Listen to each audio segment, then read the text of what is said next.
I don't know who's recording, but it's recording now. You're welcome.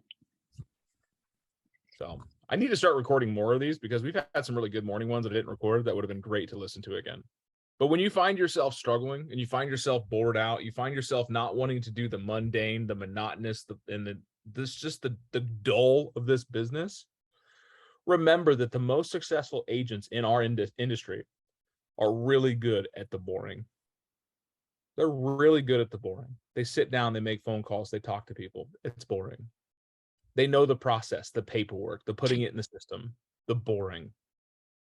They know the follow-up, the objection handling, the process, the boring. And they get to have a whole lot more fun. I know an agent that when I first started with Keller Williams I was in the MCA's office. We were working on accounting for something, and we found that there was like 90 grand that hasn't been moved out of the account that should have been. We found out it's all sitting in one agent's purse. This agent had $90,000 worth of commission checks they hadn't cashed yet because they just didn't have time. Now, I don't know about you, but I've never been so busy in my life as to not cash $90,000. But think how much fun that agent's having when she can walk around with almost 100 grand in her purse. I don't care what situation you come up, what issue you've got in your life, or what bullshit calls to you to the door. You can handle it with that much money. I had an old manager of mine. His name was Rich Smith. He had some great one-liners, and he used to say, everything is funny with a pocket full of money. So remember, if you're doing the boring, it's going to get a whole lot better when you got some cash in your pocket. You're doing the follow-up, it's going to be a whole lot better when you know your bank account's collecting commas, not just zeros. Today, Friday, remember that the last 5 days, let's look at it. If you would have fired yourself because you're the boss, maybe next week, let's change something, right? Maybe next week, let's change something. Because I can tell you I'd have fired myself because I'm not making the numbers I need to make, which means you're not making the numbers you need to make. And I fire myself once or twice a month, but don't let a bad day turn into a bad week, turn into a bad month, turn into the rest of your career. The 90% get out of this business because no one told them to stop, look in the mirror, and start having some fun. So go find some fun today, people. Make some phone calls, text some people, send out some birthday videos. If you don't know what I'm talking about, then we're not Facebook friends long enough for you to get a birthday video. Any questions, comments, or thoughts on that? Some of you jumped in the middle of the rant, but welcome. This is what happens when you show up on time, you get the whole rant. Who wants to make more money in real estate? Jacob's the only one that raised his hand right away. Thank you, Jacob. And you've got 2 deals under contract. I'm proud of you. We all say, and here's the coachable moment, and this is your mental script of the day. The coachable moment is we all say we want more, but what do your actions prove? You all say you want a clean house, but how many dishes are in the sink right now? Mara's like, none. My house is spotless. Not a tick of dust on it. I believe that. I really do. What's the dish? Full-heartedly believe that. But your mental script is we all say we want more. We all say we want more money, but what do your actions prove? Don't talk about it. Be about it. Don't tell me what you're going to do. Show me. Because the worst thing you can do is tell yourself you're going to do something. Prove it. Who's ready to prove it to themselves? Because you got 2 days a weekend ahead of you. You can do one of two things. You can turn that weekend into a restful relaxation and binge watch your favorite Netflix show. Woo! That sounds exciting, right? Or you can make it purpose-built. You can clear out the shit in your head, get the cobwebs out of the closet. You can get to work. You can call some people. You can talk to them. Because I don't know why somebody says the weekend you can't work. 80% of the U.S. population works a traditional schedule. What does that mean? They're off on the weekends. Yeah. If they're off on the weekends and you haven't been able to get a hold of them Monday through Friday, because that's when you do your lead gen and your lead follow-up, what should you do? Call them on the weekend. That is profound. Mara, where'd you come up with that? From your own house. No, and it does work. Like it's Sunday, you got to get over the mental, like, oh, it's Sunday, I shouldn't bother them. But yeah, you call and they're like with family. And, this one guy's like, oh yeah, my son's looking to buy a house. He's here right now. Okay, great. And they'll put him on the phone with you. It happened last night. And my Allie called me up. She's like, hey, I got a question for you. Can you take a call? And I called her. She's like, yeah. She's like, you know what? My husband can explain it more. And she hands me the phone. I've never talked to her husband. 7:00 at night. Conventional ethics say we don't call that late because that's dinner time.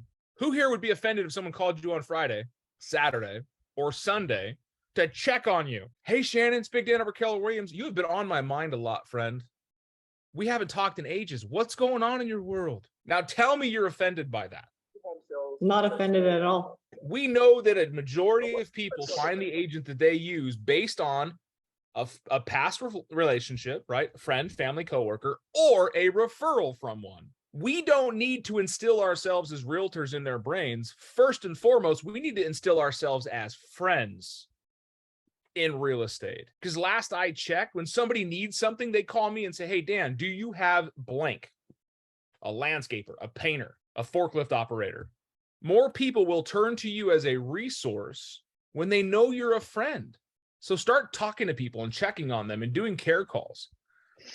We talk about the FORD, F-O-R-D, FORD, acronym for family, occupation, recreations, dreams. This is the core of the communication sphere. When we know things about their family, their occupation, what they do for fun, and what their goals are, we understand them at a high level.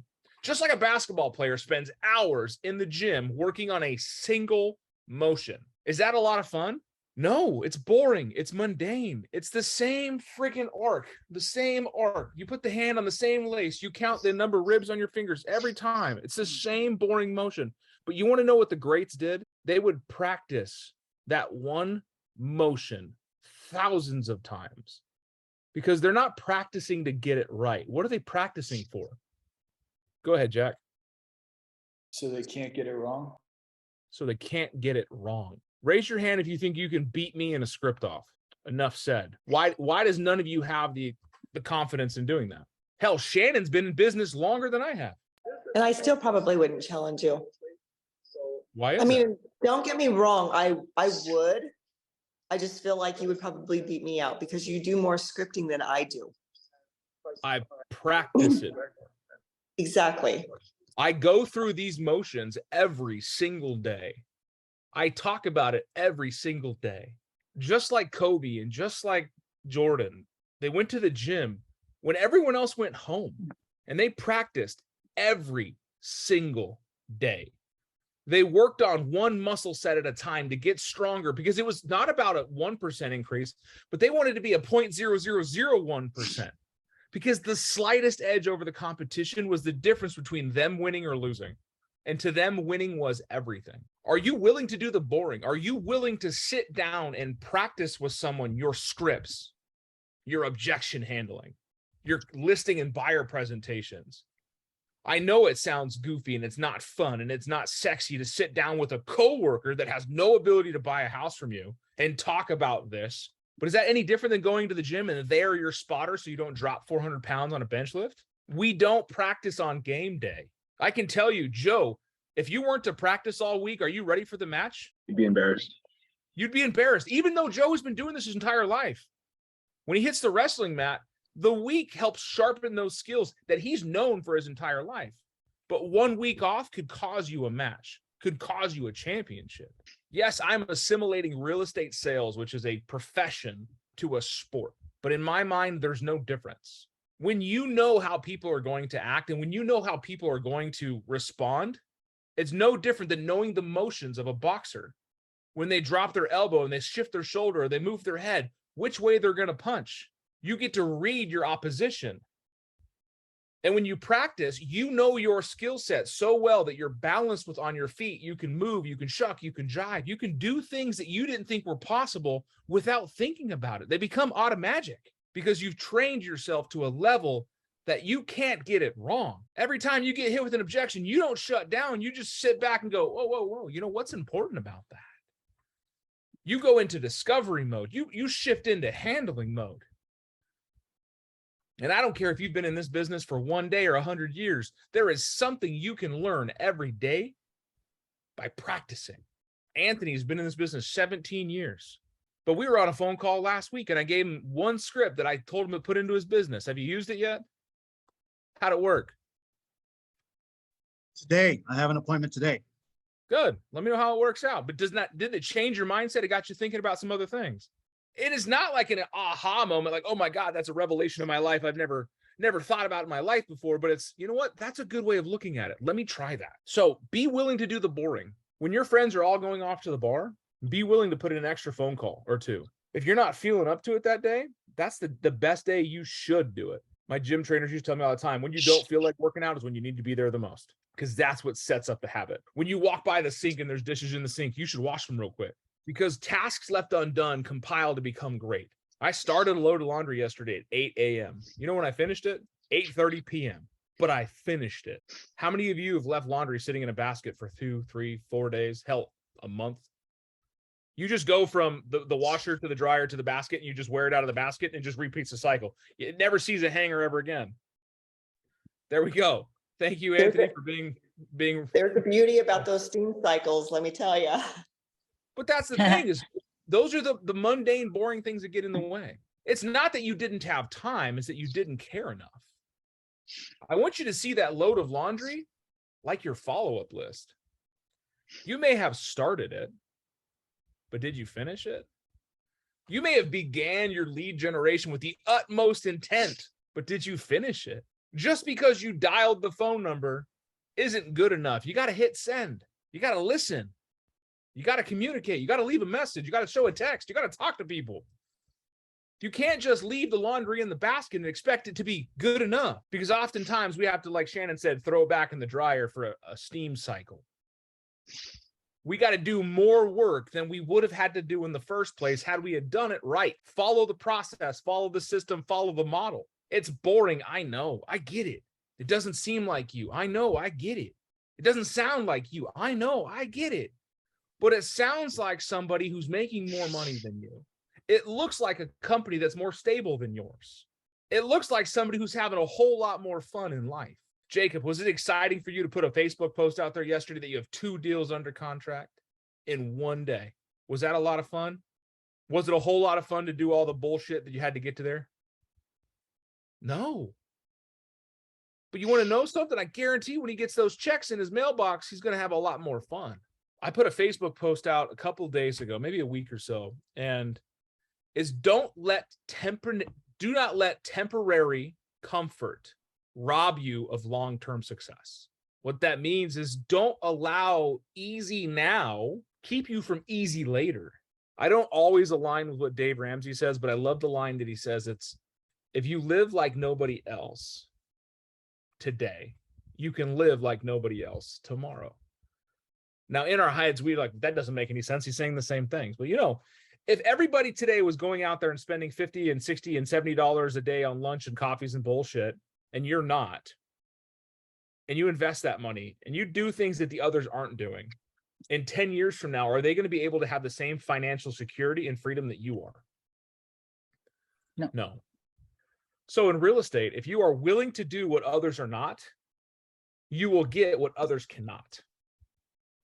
If you're willing to make phone calls and door knock and do open houses and do all the things that you need to do that are part of your recipe for success, and you do them consistently, unlike everybody else. I can say everybody because I know that there are agents out there that haven't sat down for 2 hours a day ever in their life. They're hoping and praying that business comes in. But if you're willing to sit down and do the boring and practice and get stronger and be better and then execute, you will be able to live like nobody else. Whatever situation you want in life, it comes at the end of hard work. Now, we think hard work like digging ditches and picking up trash. No.